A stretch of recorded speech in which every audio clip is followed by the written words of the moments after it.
vamos a hablar de la reforma laboral, pero lo que tiene que ver con las pymes. Uno de los principales argumentos a la hora de hablar en favor de una reforma laboral, que te lo dicen empresarios de diferente estilo, es, bueno, por pagar un juicio a veces puede quebrar una pyme, las indemnizaciones son cuantiosas, no tienen un tope, no funden, no podemos quebrar por juicios que en muchos casos duran 6, 10 años, es imposible planificar, no hay certidumbre para lo que viene, entonces no sé si ampliar la planta, si comprar más maquinaria, ampliar la capacidad instalada. Bueno, vamos a hablar con el referente de las pymes, me refiero a Juan José Sisca, que es secretario de la Asamblea de Pequeños y Medianos Empresarios de la República Argentina, para ver cuánto de esto es cierto y cuánto no, ¿no? Y cuánto puede afectar la reforma laboral positiva o negativamente a las pymes. ¿Cómo está, Juan? Buenas tardes. ¿Qué tal, Antonio? Un gusto. Gracias por atendernos. Reforma laboral. Habrás escuchado siempre este argumento, que es uno de los más esgrimidos, uno de los más utilizados. Un juicio puede hacer quebrar una pyme, las indemnizaciones que no tienen tope hacen quebrar a las pymes, no se puede planificar con la industria del juicio. ¿Cuánto esto es cierto y cuánto mentira? No es cierto. Es muy poco los casos en que las pymes han tenido que quebrar por un juicio. Debe haber algunos, yo no digo que no, pero son muy pocos. En realidad es toda una ficción.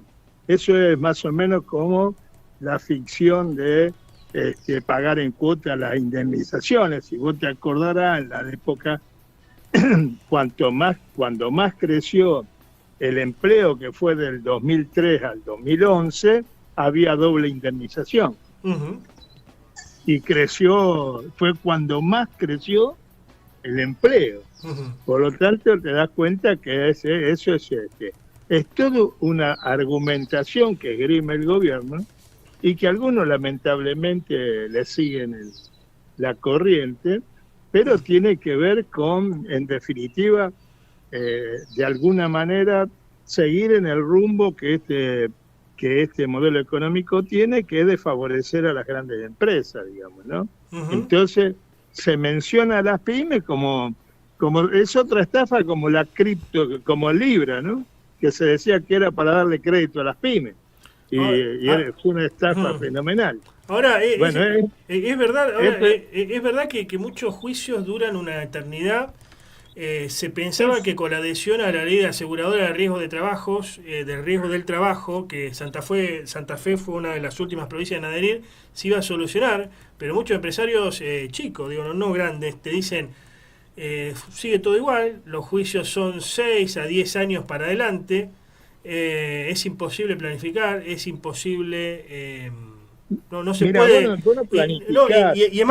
Y te dicen algo, te cierro con esto. La plata no se la lleva el trabajador, se la llevan los abogados, los estudios jurídicos que agarran y compran y venden causas en cantidades. No la ven ni el empresario ni el trabajador, pero sí se la llevan los estudios jurídicos, la famosa industria del juicio. Eso es relativamente cierto. Lo que pasa es que el pequeño empresario, cuando tiene problemas con un trabajador, arregla y el empleado se va y se le paga y de alguna manera arregla, pagándole 2 veces, 3 veces, como sea. Arregla, el pequeño empresario arregla extrajudicialmente, vos decís, no hace falta decir el juicio. Sí, claro. Uh-huh. Lo que pasa es que toda esa argumentación tiene que ver con, como te decía, favorecer a las grandes empresas, que son las que tienen una cantidad muy importante de trabajadores, y a los cuales, a pesar de que ganan una fortuna cuantiosa con sus negocios, siempre buscan más ventajas. Fíjate vos que todo... Juan, a veces hablamos y algunos... ¿Sí, me escuchás? No, se había ido el audio, repetimos lo último. Digo, que algunas veces parece que uno se anticipara a las cosas y dice las cosas de una manera que por ahí se pone en duda.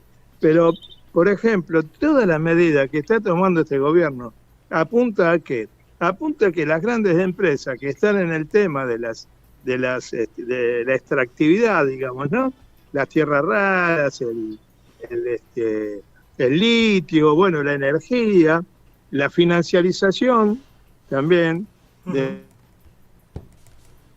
apunta a grandes empresas, el RIGI, apunta a favorecer las grandes empresas.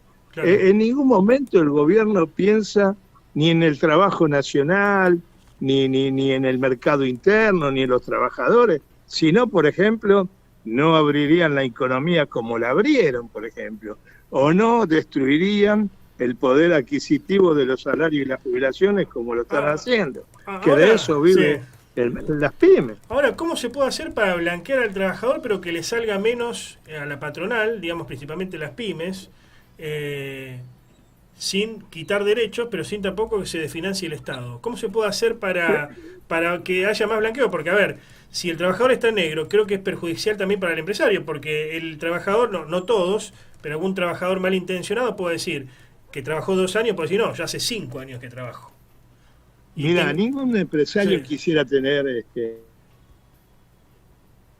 negro. Ajá. Si alguno lo obligación, porque si no, no le cierran los números. Y muchos empleados el que te pide está en negro, ¿no es cierto? ¿Cómo no, y que vos le des esa plata a él, se cortó, porque los salarios son tan bajos, ¿no? Se cortó lo último. ¿Qué dijiste? ¿Los empleados piden estar en negro?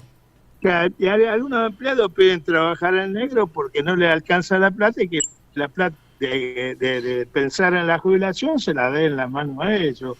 Bueno, esas cosas pasan, pero pasan porque estamos en un mercado depresivo, porque si no, no estaríamos pensando en echar gente. Lo que las pymes necesitamos es vender. Claro. Cuando las pymes venden, todos los demás problemas se diluyen. Pero hoy las pymes no estamos vendiendo, estamos cerrando. Lamentablemente está quedando gente en la calle. Por eso, cuando discutamos la reforma laboral, que yo creo que hay que discutirla, pero discutirla en el marco ustedes no de se una oponen economía en desarrollo. No se oponen a la reforma laboral, Juan, ustedes, desde APYME. No, ponemos a esta reforma laboral que impulsa el gobierno, sí. Nos oponemos y vamos a la idea de modernizar el mundo del trabajo no se oponen. Y no, porque hay cosas que son ciertas, está la inteligencia artificial, hoy está el teletrabajo, la robótica, con todo eso hay que ver, hay que discutir a ver si, como han hecho en otros países, si en vez de 8 horas son 6 horas las horas que tendría que trabajar el trabajador y no 12 como plantea este gobierno. Por eso digo, que quede claro que esta reforma laboral que impulsa el gobierno es para joder nos termina jodiendo también a las pymes. Bien. Discutir una reforma laboral en un país en desarrollo, por supuesto, porque se ha modernizado la cosa. Gracias por este contacto, Juan. No, gracias a vos, Antonio. Adiós.